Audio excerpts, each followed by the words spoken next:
Então, o título de nosso estudo nesta noite é este: Ismael. E o subtítulo: Um profeta enviado à sua descendência, a descendência de Ismael, a qual nós estamos falando neste momento. Então, estamos falando de Ismael. E a escritura que nós vamos usar como escritura principal nesta noite está no livro de Gálatas.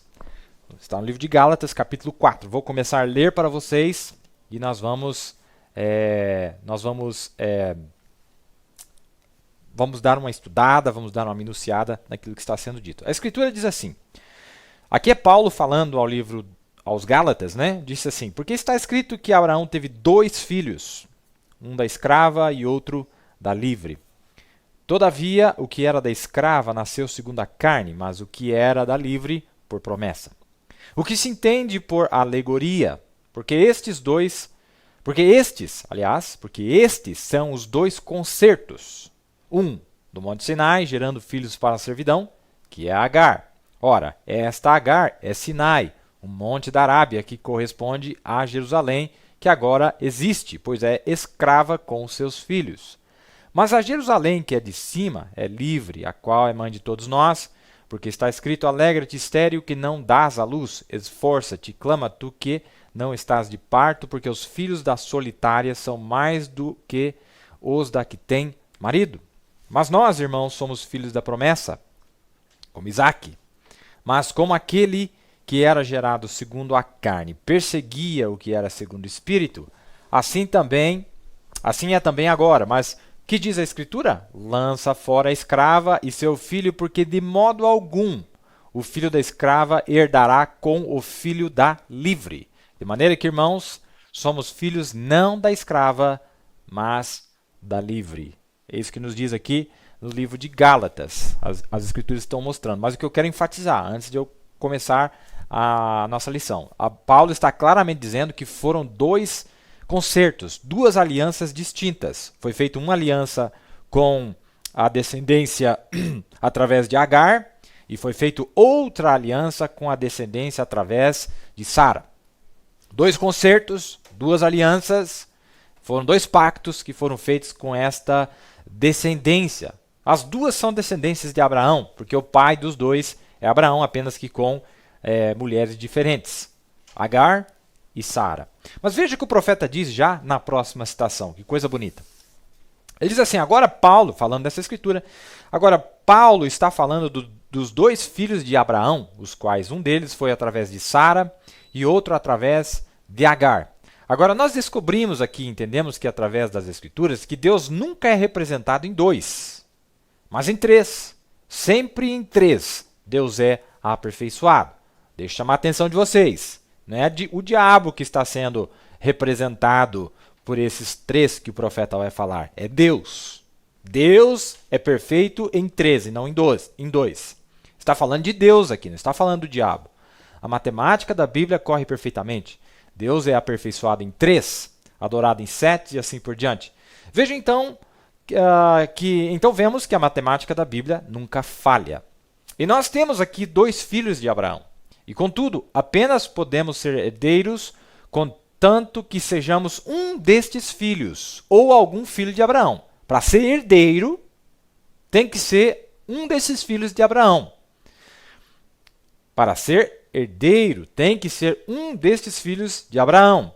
Pois, estando mortos em Cristo, então nos tornamos sementes de Abraão e somos herdeiros dele de acordo com a promessa. Portanto, Abraão deve ter outro filho. Agora sabemos que seu primeiro filho foi através de Agar. E descobrimos que seu segundo filho foi através de Sara. Mas ele teve um terceiro filho, o qual foi Jesus. Agora, isso pode parecer estranho, mas é isso que vamos tentar minuciar. Como eu disse, Deus se representa sempre em perfeição em 3. E eu tenho me deixado claro diante de todos agora, e especialmente a vocês teólogos, que estas são as coisas exatamente do jeito que eu as vejo, da maneira que elas vêm para mim. Muito bem? Você prestou atenção no que o profeta disse? O profeta, o 7º mensageiro, está dizendo para nós que Deus se representa nesses 3. Não é o diabo, não. Deus. Quem são esses três nos quais Deus se representa?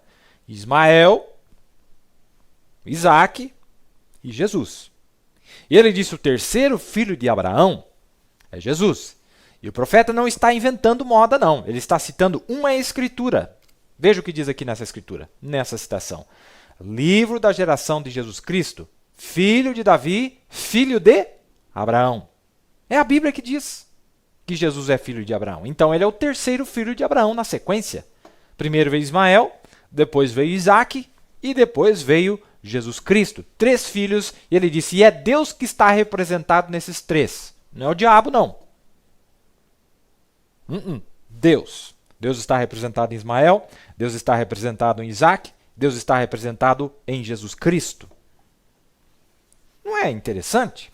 E aí, claro, Paulo nos explica como é que nós nos tornamos herdeiros. Porque, veja, eu não nasci, não sou da linhagem nem de Ismael e nem da linhagem de Isaque. Eu não sou árabe, eu não sou judeu, eu sou um gentil. Não é? Sou um gentil fora dessas linhagens. Então, como é que eu poderia me tornar herdeiro de Abraão? Não é? Das promessas que foram dadas a Abraão? Fácil. Aqui está Paulo dizendo para nós. Cristo nos resgatou da maldição da lei, fazendo-se maldição por nós, porque está escrito, maldito todo aquele que for pendurado no madeiro. Para que a bênção de Abraão chegasse aos gentios por Jesus Cristo, e para que pela fé nós recebamos a promessa do Espírito. Viu? Muito fácil. Através da cruz, recebendo o sacrifício da cruz, recebendo a promessa, o Espírito Santo, nós somos imediatamente, através de Cristo, Jesus, através de filhos por adoção, a Ele, nós nos tornamos co-herdeiros, ou herdeiros, juntamente com Ele, de Abraão. Não é? Somos chamados filhos de Abraão, da fé de Abraão. Muito poderia ser dito, mas vamos manter uma linha reta aqui. Não é? Vamos tentar o máximo que nós podemos para termos o nosso foco. Vamos lá então.